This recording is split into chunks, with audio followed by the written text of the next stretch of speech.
What's happening, HC Nation? Hey, Zach Edwards here with another, it's a Tutorial Tuesday, but we're starting to do a new change to Tutorial Tuesday. It's not just going to be tutorials, it's also going to be part of Stump the Creator. So if we don't have any stumps, we're going to go to tutorials, we're going to teach you a little bit more about the game. But if we do have a stump, we want to bring that in because it's just fun to see if people can stump me. And the first one is Josiah H. So he has actually sent me an email, we've been back and forth. And though this is not a stump, usually a Stump the Creator, I don't read them beforehand. This one I did because we got in this conversation.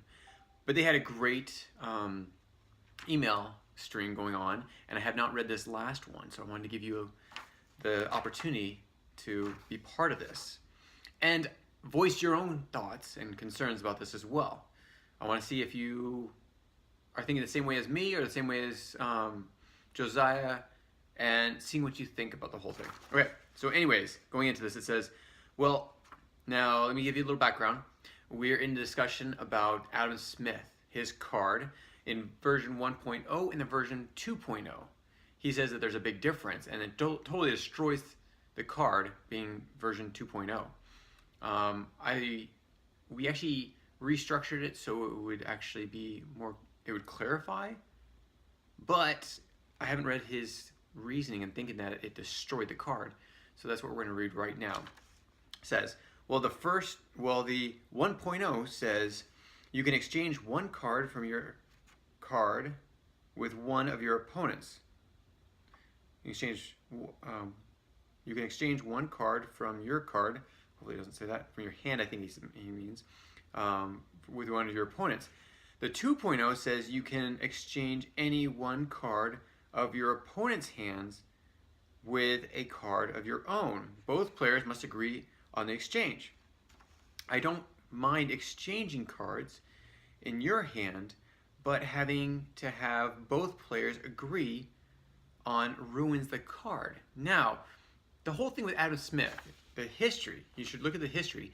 The history of it is the interconnection of working with two different people. It wasn't all competitive. And actually, Adam Smith, and this is about the economy and how we're always trying to one-up each other. And so Adam Smith came up with this theory. And interesting enough, we're actually finding a lot more about this theory going on right now when it comes to working with people.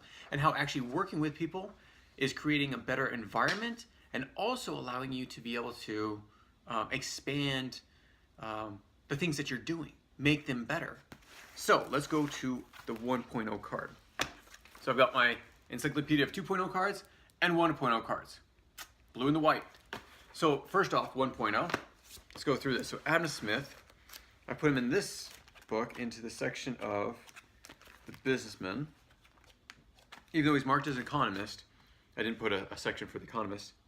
So Adam Smith, it says, you can exchange any one card from your opponent's deck with a card in yours, okay?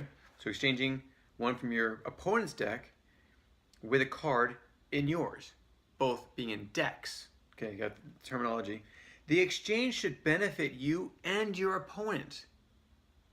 So in that sense is basically you both had to agree that it would benefit you. You can't say personally that, oh, this would benefit you. No, that's not the way that benefiting works. You can say, oh, I'm going to give you this card and it's going to benefit you. No. So, Josiah, Adam Smith 1.0 actually meant in this whole part, it says parentheses, the exchange should benefit you and your opponent. So I could take a card that gives me 500 morale points and one that gives you 100 morale points. Oh, it still benefits you. Well, every card, minus like Hitler and Genghis Khan, will benefit either one. But it has to be mutually beneficial, which is the whole point of Adam Smith's facts and theory. So that's 1.0 cards. Putting that down. Now let's go to 2.0 cards. Going to Adam Smith, 2.0 cards. This is what it says. You can exchange any one card from your opponent's hand. Okay, so this one changed. Now it's not deck. It's hand. So that's a little bit more beneficial because you're able to put it straight in your hand and play it. With a card in your own So you take it out of your opponent's hand, you put it in your hand. Now, both players must agree on the exchange. So the thought process is that, and yes, we could rationalize if it's beneficial. All cards are going to be beneficial to some extent. Even Hitler is a beneficial card because it gives strength to your country. So all cards are beneficial. But you can't say what's going to be beneficial to me because my plans might be world domination. Well, you're giving me a morale card and I don't want that. So 1.0 was basically saying you both had to agree and it had to be mutually beneficial. This one clarifies that both players must agree on the exchange because it has to be beneficial to both players. So in essence, it actually says the exact same thing. Yes, there are different wording, so you can actually change it. Now, I want to show you another card. This one is actually Pocahontas. Pocahontas had we made a different spin on this one. And this was to make it so that it didn't matter what you wanted, or what your opponent wanted, it's what you wanted. It says, you can exchange any one card from your opponent's hand with a card from your own. Done deal. That's it. No beneficial to either one. You exchange cards. And again, any card is going to be beneficial. It's how beneficial or if it's going to benefit your ultimate plans. So in that sense, Pocahontas is the card that you want if you really want to take a card from your opponent. Adam Smith, being his whole theory in economics was of mutual benefit, then you need to make it so it's mutually beneficial to both parties. So Josiah, in that sense, the card didn't change. Now, how it was played might have changed. And I can't do that. That's why we had to clarify. We had to give it a little bit more. And I don't remember the reasoning why we changed the wording, why we thought we had to clarify it. But for that reason, we had to clarify it because it had to be based on his history. But this card allows you to exchange with your opponent.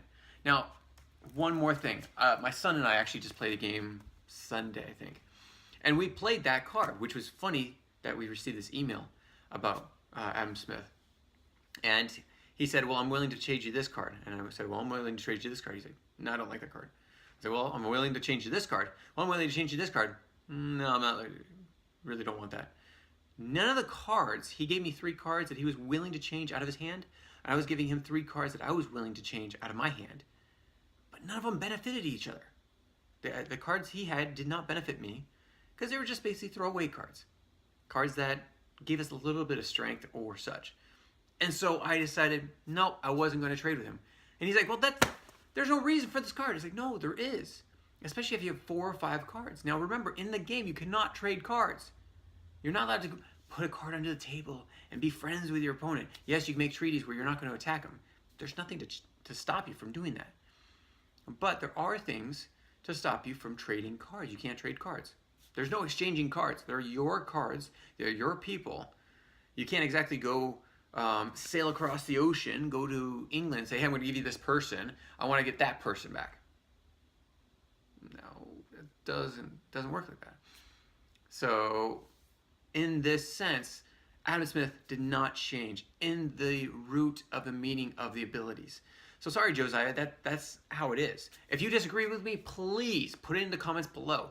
Anybody that disagrees with this card, this change in wording, please put it in the comments below. And if, you know what, vote on it. If you guys think it's more beneficial to have the old wording, we'll change it back in the next print. We'll make sure that that print, the next one, has the old wording. But I want to see what you guys come up with. We had to standardize, we had to clarify a lot of the cards to make sure that everyone could understand them.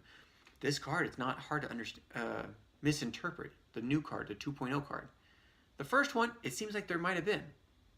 So, thank you for joining me on this Tutorial Tuesday, which is also part of a Stump the Creator. Now, Josiah wasn't there to stump me as much as we wanted to get this conversation going. But this is a great example of what a stump could be. Try to stump me. Try to show me that there's a change and it wasn't a good change. Try to show me things that I need to start looking at this direction or this angle of the process, procedures, the rules, and I will, and I bring it to you guys so you can make comments on it as well. So thanks again for joining me on this Tutorial Tuesday. We'll catch you next week. Catch us on Monday on Facebook, and I'll give you a weekly review of everything we're going to do this week, of that week. And also, we're going to put that in YouTube as well after we're done. So thanks again for joining me. We'll catch you next time. Take care. Bye. If you have any comments or questions, add them to the comments below. Otherwise, we'll see you tomorrow, actually. Take care. Bye.